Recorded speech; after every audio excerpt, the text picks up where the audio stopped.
Timoteo. Y hay una realidad en el Evangelio.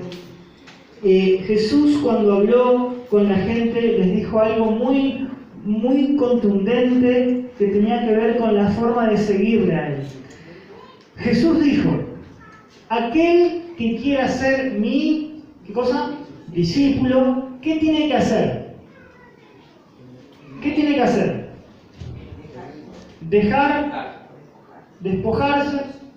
Jesús dijo, tiene que negarse a sí mismo, tomar su cruz cada día, ¿no? Y seguirme a mí. La cruz en ese momento no estaba relacionada con la muerte de Jesús, porque Jesús no había muerto. La cruz simplemente en ese momento representaba morir.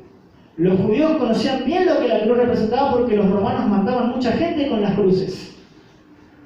Pero la cruz representaba muerte. Y lo que Jesús estaba diciendo, aquella persona que quiere ser mi discípulo, tiene que estar dispuesto a morir a sí mismo, a morir a sus propios intereses, a morir a sus propios proyectos y abrazar los proyectos del Señor. Amén. Te pregunto, ¿dejamos alguna vez de ser discípulos de Jesús? ¿Nos graduamos alguna vez y bueno, a partir de ahora yo ya no soy discípulo, soy maestro? ¿Dejamos de ser discípulos de Jesús nosotros que ya lo conocemos? No. Toda nuestra vida seremos discípulos de Jesús. Porque el discipulado, por definición, es una relación que establecemos con Jesucristo. ¿Amén? Amén. Y en esta noche yo me gozaría si todos los que estamos acá hoy podemos decir: yo soy un discípulo de Jesús, porque comencé a seguirle a Él. Él es mi Salvador, Él es mi Señor. Yo entregué mi corazón a Jesús, he sido perdonado, he sido rescatado y el Espíritu Santo está en mi corazón. Gloria a Dios. Amén. Y todos nosotros podemos decir, somos discípulos de Jesús. Pero si aún no diste este paso, hoy puede ser ese día en donde puedas decirle: Señor, yo creo que moriste por mis pecados y creo que hay vida eterna y creo que tenés perdón para mi vida y te recibo. Y a partir de ahora quiero ser tu discípulo. Gloria a Dios, si hay alguien que esta noche puede decirlo, porque va a ser una noche de celebración también en el cielo. La Biblia dice que hay gozo en el cielo cuando en la tierra uno solo viene a los pies de Jesús, viene a recibir el perdón del Padre. Gloria al Señor, hermano. Gloria al Señor. Así que todo el tiempo somos discípulos de Jesús.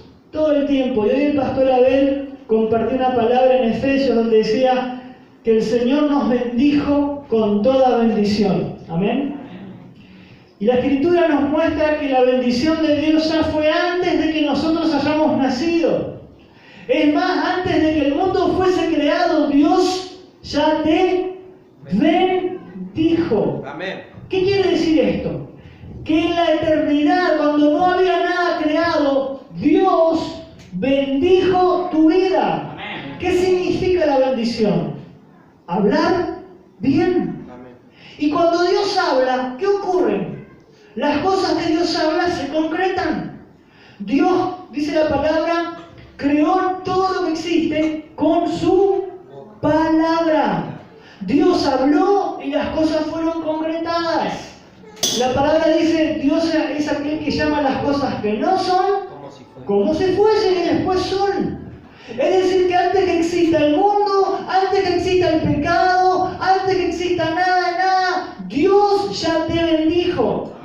Y la bendición de Dios es para tu vida, es para tu familia, es para tu proyecto, es para tu sanidad, para tu salud, para tu economía. Dios quiere lo bueno para sus hijos. Y hoy como iglesia tenemos que entender que aunque estamos en un contexto sociocultural que muchas veces se levanta y es adverso a los hijos de Dios, pero la bendición de Dios está con nosotros. Amén. Y nos sostiene y nos guarda. Y es posible vivir en este mundo y ser guardados por el Señor, aunque el mundo se levante. La palabra del Señor dice que cuando aumente el pecado, ¿no?, lo que va a sobreabundar, ¿qué es? La gracia del Señor. Entonces, mi hermano, si vos sos un discípulo de Jesús, tenés que recordar que Dios ya te bendijo y que esa bendición quiere decir que Dios tiene planes buenos para tu vida. Dios tiene planes buenos para tu matrimonio. A ver, ¿cuántos esposos hay acá? ¿Cuántos esposos y esposas? A ver. ¿Y papás? ¿Sí? ¿Hay muchos papás? Sí, muy bien. Ajá. Bien, sí. ¿Y alguno que quiere ser esposo también? Alguno de ellos le di la cara que dice, yo tengo ganas de estar mamando. Dios tiene planes buenos para tu matrimonio. Dios tiene planes buenos para tus hijos. Dios tiene planes buenos para tu salud, para tu economía, para tu trabajo, para el ministerio al cual Dios te llamó. Dios tiene un llamado para tu vida. Y todo eso que Dios soñó y anheló está en esa bendición eterna que Dios ya soltó antes que las cosas fueran concretadas. Qué importante que es entonces asegurarnos de estar caminando siempre bien cerca del Padre, bien cerca del Señor, porque ahí nos aseguramos de estar bajo la bendición de Dios. Uno puede salirse, uno puede hacer como el hijo pródigo que se fue con todo, ¿no? Y rompió su relación con el Padre. Y poco a poco la bendición que había tenido se fue diluyendo. Volvió al Padre y la bendición empezó a otra vez brotar.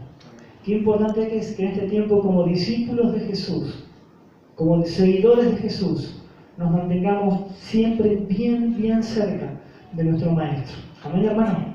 En esta noche quiero compartir una palabra que tiene que ver con el discipulado, que tiene que ver con lo que el Espíritu Santo quiere hacer en nosotros y lo que Dios mismo espera ver en nosotros. Actitudes de un discípulo de Jesús, de un seguidor de Jesús. Y en 2 Timoteo capítulo 2, el apóstol Pablo le estaba escribiendo a su hijo espiritual, Timoteo, y le da una estrategia para que él pueda también, como discípulo de Jesús, discipular también a otros para que sean discípulos de Jesús. Y dice en el capítulo 2, el versículo 2, lo siguiente. Pablo le escribe a Timoteo y le dice: lo que has oído de mí ante muchos testigos, esto encarga a quienes dice, a hombres fieles, que sean también idóneos para enseñar a otros.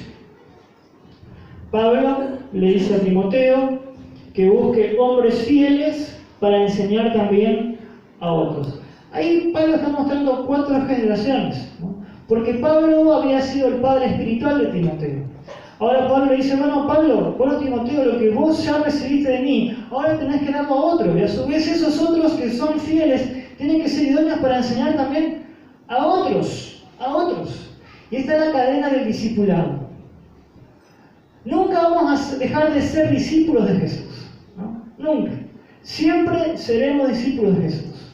Y en este contexto del discipulado, Pablo le sigue hablando a Timoteo y le dice muchas verdades y usa varias metáforas para mostrarle a Timoteo y que le muestre a la iglesia acerca de cosas que tenemos que nosotros hacer, actitudes que tenemos que tener en la vida del discipulado.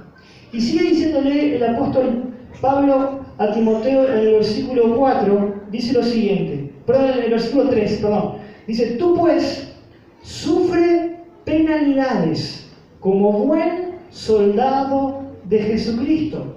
Ninguno que milita se enreda en los negocios de la vida a fin de agradar a aquel que lo tomó por soldado. Aquí el Espíritu Santo le estaba mostrando a Pablo que cuando hablamos del discipulado, cuando hablamos de un seguidor de Cristo, hay algo de la vida militar, hay algo de la milicia, hay algo de la vida del soldado que tiene que ver también con esto de seguir a Cristo. Hay cosas del soldado que nos pueden servir para entender lo que se espera de nosotros como soldados de Jesús. Pablo también decía en Efesios que nuestra lucha no es contra personas, no es contra nuestros parientes, no es contra nuestros vecinos. No es con compañeros de trabajo, o de estudio, o jefes, o empleados, o el gobierno, o lo que sea. Nuestra lucha no es contra profesores, nuestra lucha no es contra compañeros, nuestra lucha es únicamente espiritual, contra huestes, contra principados, contra el mundo espiritual ordenado por el diablo. Esa es nuestra guerra de todos los días. Todos los días nos levantamos en medio de una guerra. Todos los días hay batallas contra tu vida. Todos los días el enemigo busca la manera de robar, matar y destruir. A vos y a mí. No le interesa tanto el que ya está con él.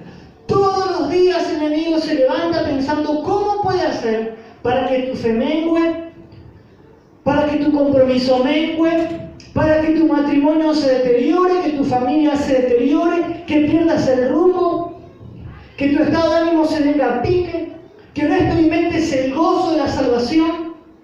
Mira, en el Salmo 126 dice lo siguiente hablando de la esclavitud y la libertad. Dice, cuando el Señor nos haga volver de la cautividad, dice, seremos, ¿quién no sabe? Como los que sueñan. Y después, ¿qué dice?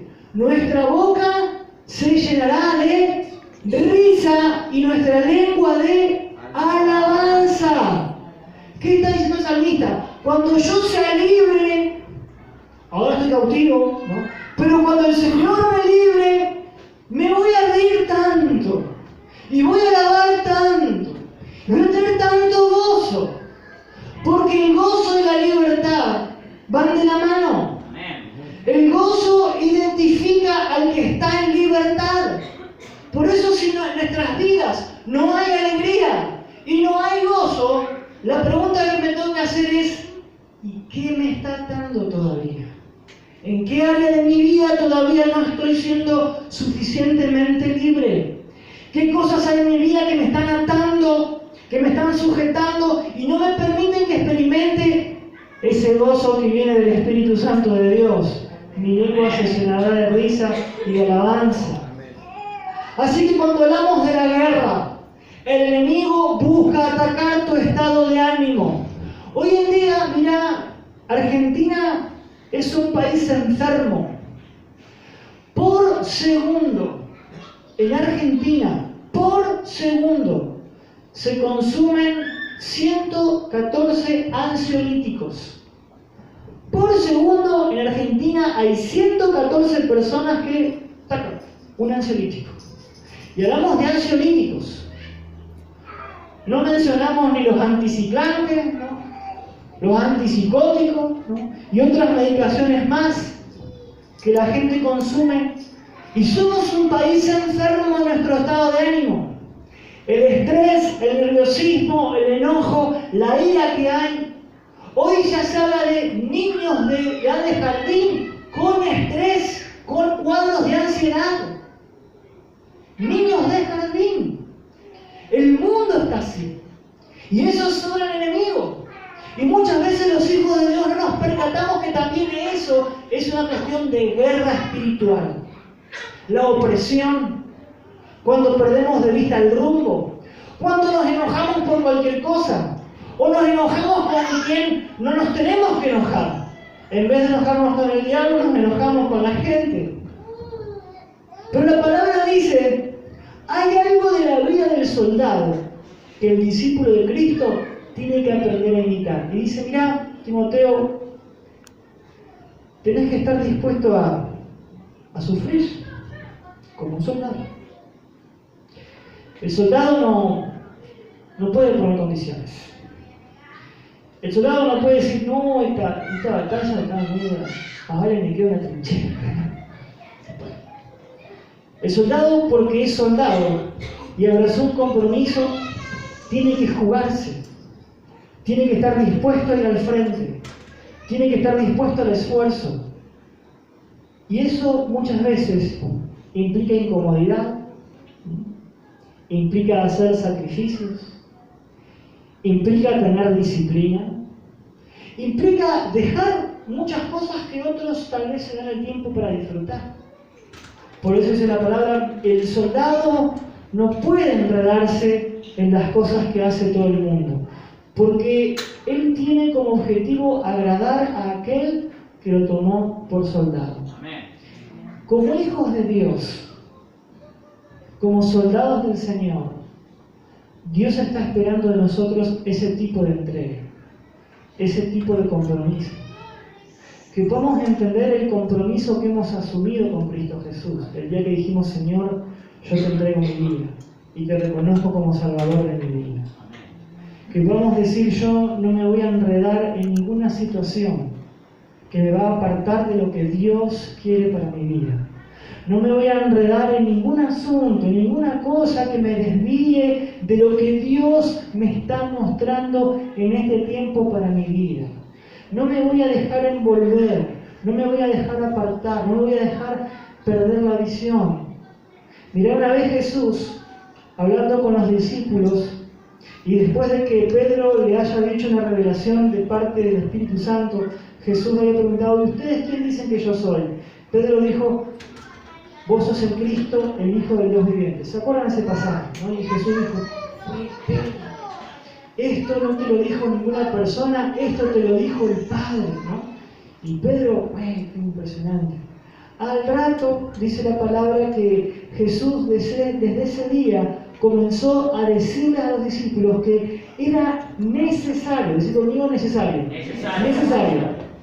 ir a Jerusalén, padecer, sufrir de los ancianos, los principales, el gobierno, morir y resucitar. Jesús dijo, es necesario. Dice la palabra que cuando Jesús empezó a hablar de estas cosas, Pedro le tomó aparte y comenzó, dice la palabra, a reconvenirle, es decir, como a aconsejarle, como a enseñarle. Y Pedro le dijo, Jesús, mira, pensalo bien, no vayas a Jerusalén si sabes que te va a pasar todo esto. Y es un excelente consejo de amigo, ¿no? Un excelente consejo de amigo. Uno puede ver ahí el corazón amoroso de Pedro de poder cuidar a su maestro. ¿Y cuál fue la respuesta de Jesús?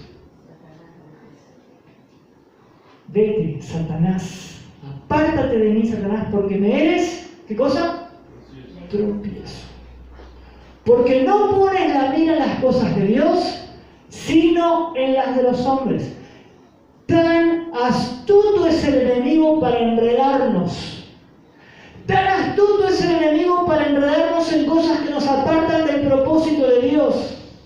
Pero el soldado no se enreda. El soldado exhibe una cualidad, una virtud que Dios espera en nosotros, que es la lealtad. Decí conmigo lealtad. Lealtad. Tenemos que ser leales. Lealtad. La lealtad tiene que ver con la fidelidad. Dios está esperando ver en nosotros esa fidelidad hacia Él, hacia su iglesia, que hace que elijamos siempre sus caminos, sus propósitos, y que no nos dejemos enredar en nada que nos aparte del propósito de Dios. ¿Cuántas veces permitimos que el enemigo nos termine enredando?